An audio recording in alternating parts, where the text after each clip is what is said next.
Hi friends, இன்றைக்கி நம்ம பர்மாஸ் kitchen தமிழில் ஒரு டெம்பிள் பற்றி பார்க்க போகிறோம். ரொம்ப பழமை வாய்ந்த டெம்பிள், அதாவது ஸ்ரீ முருதேஸ்வரர் கோவில். இது ஒரு சிவன் டெம்பிள். இந்த கோயிலை பற்றி வரலாறு எல்லாத்தையும் நம்ம தெரிஞ்சுக்கலாம். வாங்க வீடியோக்குள்ளே போகலாம். நாதனாகிய சிவபெருமான் அபிஷேக பிரியன் என்பதை நாம் அனைவரும் அறிவோம். சிவபெருமான் நமக்கு வரும் அத்தனை பயங்களையும் நீக்கும் வல்லமை கொண்டவர். குறிப்பாக சிவபக்தர்களுக்கு மரண பயம் என்பதே இருக்காது. அப்படி நம் பயங்கள் அனைத்தையும் போக்கி நம் வாழ்க்கைக்கு தேவையான அனைத்து செல்வங்களையும் நன்மைகளையும் அளிக்கும் ஸ்ரீ முருதேஸ்வரர் சிவன் கோவிலை பற்றி இங்கு அறிந்து கொள்ளலாம். கோவில் தல வரலாறு 500 ஆண்டுகளுக்கு மேல் பழமையான இக்கோவிலின் இறைவன் முருதேஸ்வரர் என அழைக்கப்படுகிறார். புராணங்களின்படி சிவபெருமானிடமிருந்து பிராணலிங்கத்தை பெற்ற ராவணன் அதை லங்கைக்கு கொண்டு திசையை நோக்கி பயணமானான். இந்த பிராணலிங்கத்தை இலங்கைக்கு ராவணன் கொண்டு சென்று ஸ்தாபிப்பதை தடுக்க ராவணன் சந்தியா கால பூஜை செய்யும் வேளையில் அத்தனை இளைஞன் வேடத்தில் வந்த விநாயகர் தனது தந்திரத்தால் இந்த லிங்கத்தை இப்பகுதியில் ஸ்தம்பித்து விட்டார். பூஜை முடிந்து திரும்பி வந்த ராவணன் ஸ்தாபிக்கப்பட்டதைக் கண்டு அதிர்ந்து தனது 20 கைகளால் அந்த லிங்கத்தை எடுக்க முயன்ற போதும் அச்சிவலிங்கம் 4ஆக உடைந்தது. அதில் ஒரு பகுதி இக்கோவிலின் மூலவர் விக்கிரகம் ஆனதாக கூறப்படுகிறது. கடற்கரையை ஒட்டி அமைந்துள்ள இக்கோவிலுக்கு 20 நிலைகள் கொண்ட அழகிய வடிவமைப்புடன் கூடிய மிக உயரமான ராஜகோபுரம் இருக்கிறது. இக்கோவிலுக்கு பின்பகுதியில் உலகிலேயே 2வது மிகப்பெரிய சிவன் சிலை இருக்கிறது. இதர தெய்வங்களுக்கு சந்நிதிகள் இருக்கின்றன. சனி பகவானுக்கு தனி சந்நிதி இருக்கிறது.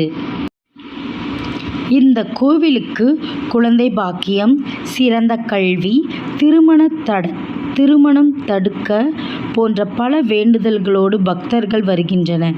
பக்தர்களை அவர்களின் குடும்பத்தோடு அமர்த்தி சர்வதேவ பூஜை என்ற சக்தி வாய்ந்த தோஷ நிவாரத்தி பூஜை செய்யப்படுகின்றது. இப்பூஜையின் போது நெய்வேத்தியமாக எள், நெய், வெல்லம், பச்சை பயிறு, ஏலக்காய் பொடி கலந்த கஜாஜயா பிரசாதம் படைக்கப்பட்டு பக்தர்களுக்கு பிரசாதமாக தரப்படுகிறது. யமபயம் மற்றும் நோய்கள் நீங்க சிவன் மற்றும் பார்வதிக்கு ருத்ர அபிஷேகம் செய்கின்றனர். இங்குள்ள கோவிலில் அணையா தீபம் எரிகிறது. இதில் எண்ணெயை ஊற்றி நாணயங்களை போட்டு தங்களின் முகத்தோற்றம் அவ்வெளிச்சத்தில் தெரிகிறதா என பக்தர்கள் பார்க்கின்றார்கள். அப்படி தங்களின் உருவம் தெரிந்தால் தங்களுக்கு செல்வம் செழிப்பு ஏற்படும் என்பது பக்தர்களின் நம்பிக்கையாக உள்ளது. கோவில் அமைவிடம் ஸ்ரீ முருதேஸ்வரர் கோவில் கர்நாடகா மாநிலத்தில் உத்தரகண்டம் மாவட்டத்தில் பட்கல் என்கின்ற ஊரில் அமைந்துள்ளது. இங்கு செல்ல பேருந்து வசதிகள் உள்ளன. கோவில் நடை திறந்திருக்கும் நேரம் காலை 6 மணி முதல் மதியம் 1 மணி வரை, மதியம் 3 மணி முதல் இரவு 8:15 வரை.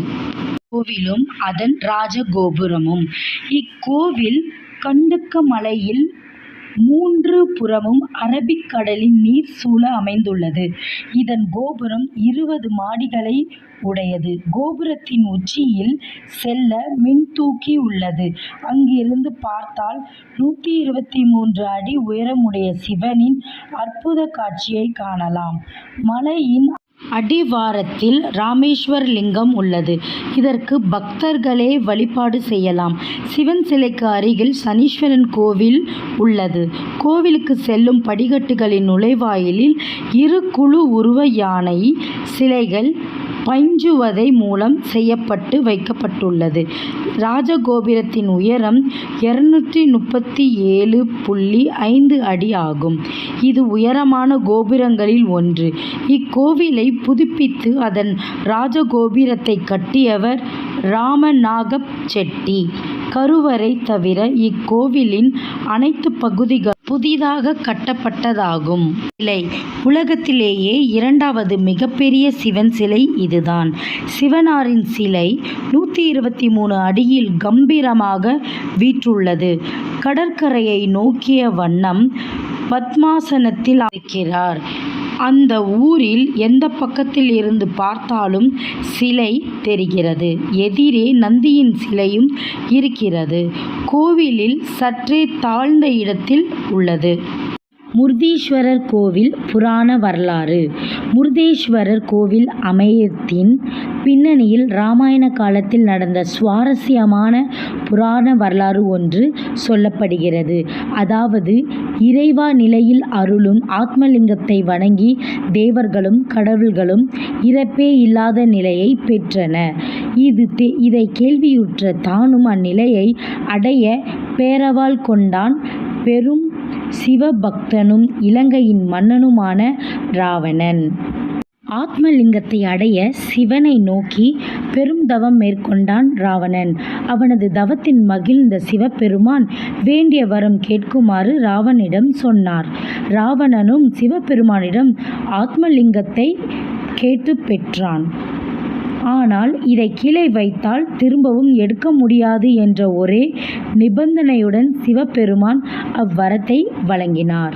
இராவணன் ஆத்மலிங்கத்தை வழிபட்டு இறப்பை சென்று விட்டான் என்றால் அகில உலகத்தையும் அழித்து விடுவான் என்ற பயம் தேவ முனிவர் நாரதர் விநாயகரிடம் சென்று இது பற்றி முறையிடுகின்றார்.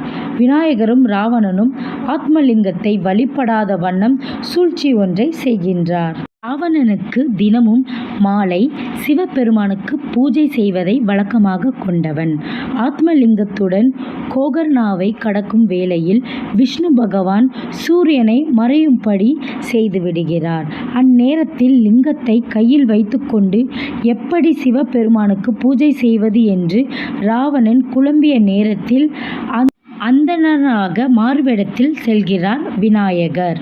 அந்தரனாக விநாயகர் தான் ஆத்மலிங்கத்தை கையில் வைத்துக் கொள்வதாகவும் அந்நேரத்தில் இராவணன் சிவபூஜை மேற்கொள்ளலாம் என்றும் சொல்கின்றார்.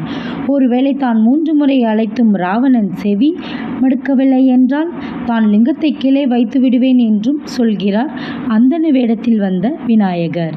சிவபூஜைக்காக இராவணன் சென்றவுடனேயே விநாயகர் லிங்கத்தை கீழே வைத்து விடுகிறார். விஷ்ணுவும் சூரியனும் மறைந்தது போன்ற மாய தோற்றத்தை மாற்றப்பட்டு இருக்கிறோம் என்று உணர்ந்த இராவணன் தன்னுடைய பெரும்பலத்தை கொண்டு ஆத்மலிங்கத்தை எடுக்க முயற்சி செய்கின்றனான். என்ன முயற்சி செய்து ஆத்மலிங்கத்தை எடுக்க முடியாமல் போகிறது. எனினும் ஆத்மலிங்கத்தின் சில பகுதிகள் மட்டும் உடைந்து சில இடங்களில் பரவி விழுகின்றன. அப்படி விழுந்த ஒரு லிங்கத்தின் கோயில்தான் முருதேஸ்வரர் கோயில் என்று சொல்லப்படுகிறது. ஹாய் ஃப்ரெண்ட்ஸ், இந்த கோயிலை பற்றி நம்ம நிறையா தெரிஞ்சுக்கிட்டோம். ஸோ இன்னும் உங்களுக்கு ஏதாவது தெரிஞ்சதுன்னா நீங்களும் கமெண்ட் பாக்ஸில் சொல்லுங்கள். ஸோ எங்களுக்கு ரொம்ப ஹாப்பி. ரொம்ப நாள் இந்த டெம்பிளுக்கு வரணும்னு ஆசைப்பட்டிருந்தோம். இன்றைக்கி வந்தாச்சு. 2023 நல்ல பிகினிங் தான். ஸோ நம்ம இந்த மாதிரி நம்ம இவ்வளோ லாங்கில் சென்னையிலேருந்து நம்ம இவ்வளோ லாங் வந்து இந்த டெம்பிளை வந்து பார்த்ததே ரொம்ப சந்தோஷம். ஏன்னா வந்து சிவன் நம்மளை கூப்பிட்டா மட்டும்தான் அவர் கோயிலுக்கு நம்மளால் வர முடியும். அதர்வைஸ் நம்ம என்ன திங்க் பண்ணாலும் நம்ம போகணுன்னு நினச்சா நம்மளை சிவன் வந்து பார்க்க மாட்டார். இதே நாங்கள் 2 இயர்ஸ் பேக் கோவா சைடு வந்தோம். இந்த டெம்பிளுக்கு வரணும்னு பிளான் பண்ணோம். ஆனால் அவ்வளோ கிட்ட வந்து கூட நம்ம கோயிலுக்கு வர முடியல. அவர் எப்போ நம்மளை கூப்பிடுறாரோ அன்றைக்கி தான் நம்ம வந்து அவரை பார்க்க முடியும். அதுதான் சிவன் டெம்பிளுக்குன்னு உள்ள ஒரு இது இருக்குது. ஸோ இங்கே வந்து வந்தது ரொம்ப மகிழ்ச்சி. ஃபேமிலியோடு வந்தது அதை விட ரொம்ப சந்தோஷம். குழந்தைங்களாம் நல்லா ஜாலியாக விளையாடுறாங்க. இந்த 3 குட்டீஸ் அவங்கவுங்க ஆளாளுக்கு ஒரு வீடு கட்டுறாங்க. அவங்க இது எதுக்கு இந்த கல் கட்டுறாங்கன்னு தெரியல. சும்மா ஃபன் பண்ணுறாங்க. வீடு கட்டுறாங்கன்னு சொல்லிட்டு ஆளுக்கு ஒரு பேலஸ் கட்டுறாங்க. நடுவில் ஒரு குட்டி வந்து டிஸ்டர்ப் பண்ணுது. இதுலேயே 2வது மிகப்பெரிய சிலை இந்த சிவன் டெம்பிள். அப்போது நம்பர் 1 கோவில் எது, நம்பர் 1 சிலை எங்கே இருக்குது தெரியுமா உங்களுக்கு? தெரிஞ்சால் நீங்களும் கமெண்ட் பாக்ஸில் சொல்லுங்கள், தெரிஞ்சுக்கலாம். நீங்களும் வந்து பாருங்கள் இந்த மாதிரி கோவிலை. ஸோ இது வந்து பார்த்திங்கன்னா நம்ம ராமர் இருந்தாரா, ராமர் பாலம் கட்டினாங்களா, இதெல்லாம் இருந்ததுக்கு ராமர் இருந்தார், ராமர் வந்து அந்த பாலம்லாம் ராமர் கட்டினாருன்றதுக்கு இந்த டெம்பிளும் ஒரு சாட்சி. இது ராமாயண காலத்தில் தான் இந்த கோவில் கட்டினது. லிங்கேஸ்வரர் அந்த ஆத்மலிங்கத்தை எடுத்துகிட்டு லங்கைக்கு போயிருந்தாருன்னா இந்த கோயிலே உருவாயிருக்காது. ஸோ ராவணனுக்கும் ரொம்ப நன்றி. ராவணனால் தான் இந்த கோவிலும் இங்கே உருவாயிருக்கு. ஸோ எல்லாமே வந்து நம்ம இந்துஸ்க்கு வந்து இது ஒரிஜினல். நம்ம ராமாயணம் நடந்தது, இந்த ராமர் பாலம் கட்டினாங்க அப்படின்றதுக்கு எல்லாமே இந்த டெம்பிள் ஒரு ப்ரூஃப் தான். ஸோ இந்த நாங்கள் ஏரியா வரும்போதுலேருந்து பார்க்குறோம் ஃபுல் ஆஃப் ராமர் டெம்பிள் தான். ஸோ ராமர் நமக்கு எந்த கன்ஃபியூஷனும் வேணாம். சென்னையில் ராமேஸ்வரம் சைடு போனாருன்றாங்க, இங்கே வந்தாங்கன்னு. ஸோ எல்லாமே பார்த்திங்கன்னா ராமர் டெம்பிள். இந்த ஸ்டோரிலாம் பாருங்கள், எல்லாம் கடல் சைடு வந்திருக்க ஒரு ஸ்டோரி தான்.